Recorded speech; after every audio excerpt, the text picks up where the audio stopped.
Salut à tous et bienvenue dans ce nouveau numéro du JTech. Le JTech, c'est chaque week-end toute l'actualité des nouvelles technologies sur la chaîne Techno 01net. C'est à Roland-Garros que ça se passe. Une fois encore, le tournoi de tennis sert de vitrine technologique avec l'analyse des performances des joueurs en temps réel par IBM. Et puis la technologie sans contact NFC s'est installée un peu partout dans le village de Roland-Garros. Nous irons aussi à Taïwan, à Taipei plus précisément, où s'est déroulé cette semaine le salon Computex avec beaucoup de nouveautés informatiques. Et pour terminer, coup d'œil sur un nouveau smartphone, c'est le BlackBerry Q10, le retour du clavier. Le JTech, c'est le best-of des vidéos de la semaine sur la chaîne Techno 01net. Soyez les bienvenus.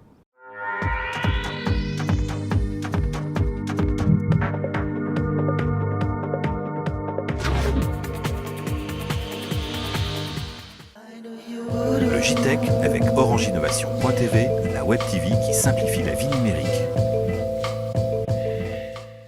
Bonjour à tous et bienvenue sur la chaîne Techno 01net et bienvenue à Roland-Garros pour cette édition 2013. Un Roland-Garros qui encore une fois est un laboratoire d'innovation technologique. Et on va commencer par les technos appliqués au tennis proprement dit, avec IBM qui depuis plusieurs années suit les joueurs en temps réel. Et regardez, sur la chaîne Techno 01net, c'est le QG en fait d'IBM. C'est là en fait que les ingénieurs analysent toutes les données des joueurs pour après en sortir des statistiques précises. Oui, analyse en temps réel et analyse sur la durée depuis toutes ces dernières années. Et c'est ce qui permet chaque année à IBM d'établir ce qu'ils appellent notamment les clés du match. Explication. IBM a collecté depuis 8 ans 41 millions de points sur tous les tournois du Grand Chelem. Ces critères sont des clés autour du pourcentage de premiers services gagnés, de retour sur le service adverse, de vitesse de service. Il y a au total 50 clés et le système va choisir les 3 clés les plus pertinentes en fonction de son adversaire. Ces données sont collectées tout d'abord de façon automatique pour ce qui concerne la vitesse de service, puisque nous avons des radars au milieu des bâches de fond de cours qui vont mesurer cette vitesse, qui sera affichée immédiatement. Et nous avons aussi des marqueurs. Les marqueurs, ce sont 2 personnes au bord des cours, disposant chacune d'une console digitale et qui vont noter toute la qualité des points. Un ace, une faute directe, une faute provoquée, dans quel tiers du carré de service la balle a atterri, les coups droits, les revers, et compter le nombre d'échanges. Alors en tout cas, on a l'impression que sous la loupe d'IBM, les joueurs sont un petit peu comme des rats de laboratoire dont on examine le moindre détail de comportement. Le NFC est présent partout ici, on en parle tout de suite. Le NFC, c'est Orange qui fait la promotion du NFC, donc les technologies sans contact, présentes dans de plus en plus de smartphones aujourd'hui, pour faire un certain nombre de choses ici au village Roland-Garros, François. Et il faut savoir que 36% des smartphones qui se sont vendus depuis le début de l'année sont NFC. C'est déjà donc ça commence, voilà, on commence à être équipé. Et alors pas mal d'applications sont présentes ici, notamment sur les panneaux d'information. Vous êtes perdu à Roland-Garros, c'est facile quand on ne connaît pas. Eh bien, vous pointez votre smartphone vers un tag NFC, vous êtes géolocalisé instantanément et vous avez des informations sur les lieux qui sont tout autour de vous. Vous allez pouvoir savoir par exemple s'il y a beaucoup de monde à tel ou tel magasin, etc. Donc ça va très très loin et ça apporte un vrai plus. Bon, autre application du NFC, pour le paiement. Évidemment, c'est un classique. Oui, alors là, regardez, on a acheté une jolie serviette toute rose sur un stand là, de Roland-Garros. Et en fait, on l'a acheté avec un mobile compatible. Donc là, c'est très simple. Vous posez votre mobile sur le petit récepteur. Vous validez l'achat lorsqu'il dépasse 20 € en rentrant votre code perso, le code confidentiel d'une carte bancaire. Là, vous validez, vous reposez votre téléphone sur le petit récepteur, c'est validé et vous avez la somme qui s'affiche sur l'écran de votre téléphone. Et alors la nouveauté, c'est que cette année, ça marche quasiment dans toutes les boutiques de Roland-Garros. Voilà, pratiquement toutes les boutiques sont équipées. Vous pouvez acheter votre sandwich, votre bouteille de soda ou alors une petite serviette directement via votre mobile ou alors des cartes, parce que tu sais que maintenant les prochaines générations de cartes bancaires incluent une puce NFC. Oui, alors voilà. Et on peut acheter aussi avec cette carte. Allez, aujourd'hui, nous vous emmenons en Asie pour découvrir un salon que vous ne connaissez peut-être pas, mais qui prend de l'ampleur d'année en année. Il s'agit du Computex. Et oui, direction Taipei, c'est la capitale de Taïwan. Comme tout le monde sait. 13 heures de vol. Bruno Cormier est sur place et on va voir avec lui les principales annonces de la semaine. Mais tout d'abord, Bruno, expliquez-nous, de quoi s'agit-il? Qu'est-ce que le Computex? Oui, bonjour Jérôme et François. Alors bienvenue au Computex. On est à Taïwan, à Taipei, l'une des capitales de la haute technologie dans le monde. Alors le Computex est un des plus grands salons actuels de la haute technologie qui est plutôt centré sur les composants informatiques, mais ça change Pour preuve, Acer aujourd'hui qui ouvre le bal avec une grande conférence de presse pour présenter 4 produits grand public, des produits finis, une tablette Windows 8 d'entrée de gamme, donc la Iconia W3 avec Windows 8, une tablette qui est centrée sur les petits prix. C'était la volonté de Windows, de Microsoft, de faire baisser le prix de ses propres tablettes Windows 8. Acer vient surtout de présenter le Liquid S1 qui est un phablet, un compromis entre smartphone et tablette, avec une très grande diagonale de 5,7 pouces, un smartphone qui paraît étonnamment léger en main, plus léger que le Note 2, subjectivement, et qui va permettre en fait un grand confort d'utilisation grâce notamment aux applications flottantes, des applications qui s'ouvrent en mode fenêtré, qui permettent de s'ouvrir sans avoir à fermer l'application en cours. On pourra prendre un appel, prendre une photo, utiliser la calculatrice, prendre des notes sans fermer l'application en cours. Et là, c'est tout l'avantage du Liquid S1.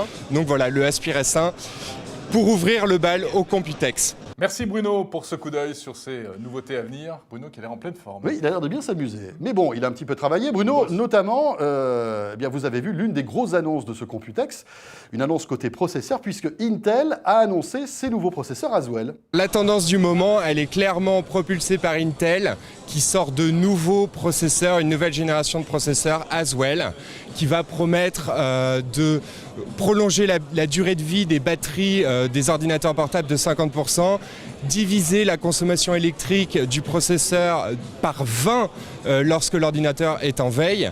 Et donc, Intel attaque le marché du mobile très fort, aussi avec de nouveaux processeurs Atom pour les tablettes et aussi pour les smartphones.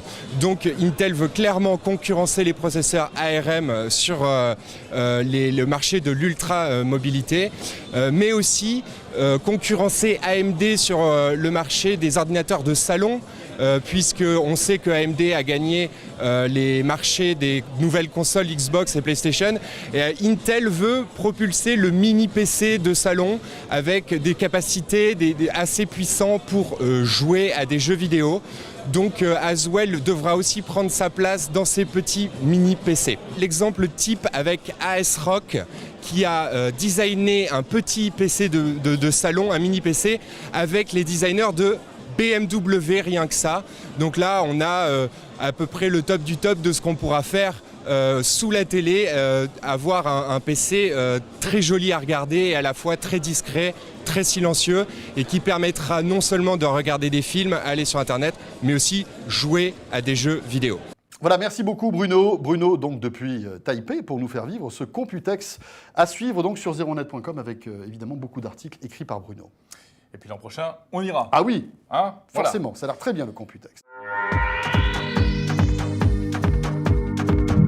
Vous vous souvenez du Q10, on vous l'avait présenté dès son annonce officielle. Oui. Vous vous souvenez aussi du Z10, donc c'était le grand retour de BlackBerry. Et dont le test est disponible sur la chaîne Techno 01net, un téléphone qu'on avait beaucoup aimé. Hein. C'est vrai, oui. Avec son magnifique écran LCD et puis des tas de choses intéressantes, aussi, hein, surtout le RES, BB10. C'est vraiment excellent. Bon, que vaut ce Q10 ? Eh bien, le labo 01net l'a passé à la moulinette et c'est Bruno Cormier qui nous fait le pitch.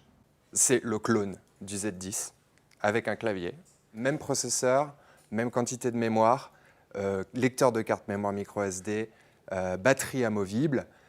La seule différence, c'est qu'ici, donc, on a un clavier et un écran qui a une technologie AMOLED cette fois. C'est un écran carré et une batterie de meilleure capacité que celle du Z10 parce que BlackBerry s'est rendu compte que les anciens utilisateurs de BlackBerry avaient trouvé le Z10 pas assez autonome. Donc, ils ont mis le paquet sur l'autonomie. Donc, grosse batterie pour le Q10 pour essayer de maximiser l'autonomie. Alors, les points forts, on va commencer justement avec la batterie. L'autonomie du smartphone est excellente. On tiendra en utilisation intensive une journée, une longue journée. En utilisation plus modérée, on pourra même déborder sur la journée d'après, une demi-journée en plus à peu près. Deuxième point fort, évidemment, c'est le système BlackBerry qui est extrêmement agréable à regarder, parfaitement stable, c'est rapide, c'est fluide et ça fonctionne très très bien. Et dernier point fort, évidemment, le clavier. Alors effectivement, le clavier physique plaira aux utilisateurs, aux nostalgiques des anciens BlackBerry.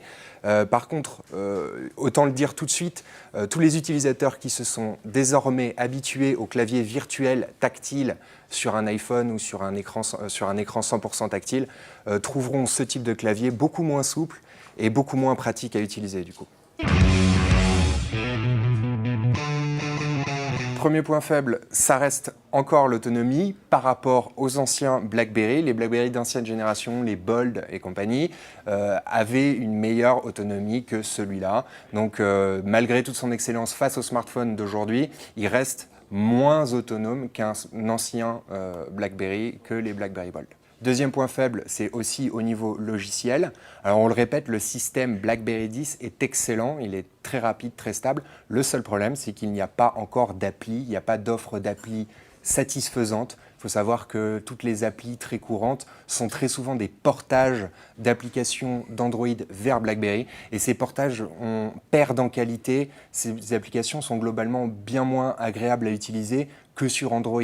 Il y a très peu d'applications développées directement pour BlackBerry 10, alors que ces applications développées directement pour BlackBerry 10 sont excellentes, très fluides aussi.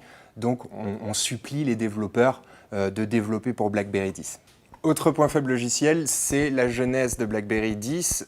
C'est un système qui nécessite encore beaucoup de réglages, beaucoup de corrections de tout petits problèmes qui, pris individuellement, ne sont pas des problèmes importants, mais la liste est tellement longue que ça va créer une frustration chez l'utilisateur. On va prendre juste un exemple pour illustrer ça, c'est la gestion du curseur. Lorsqu'on écrit un message, pour placer le curseur à un endroit bien précis, il faut le faire au niveau tactile, puisqu'ils ont supprimé le petit trackpad qui permettait sur les anciens BlackBerry de gérer le curseur très bien, très rapidement et avec une grande précision.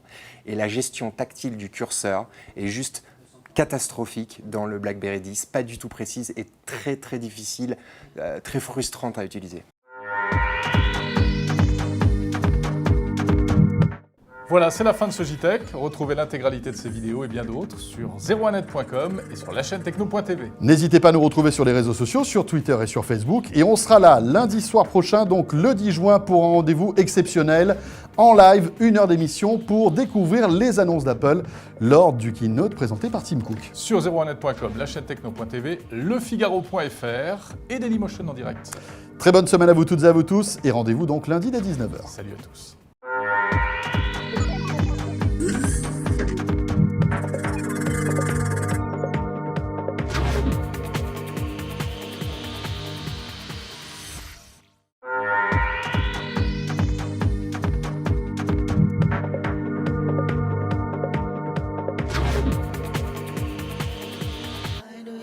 Le JTech avec Orange Innovation.tv, la web TV qui simplifie la vie numérique.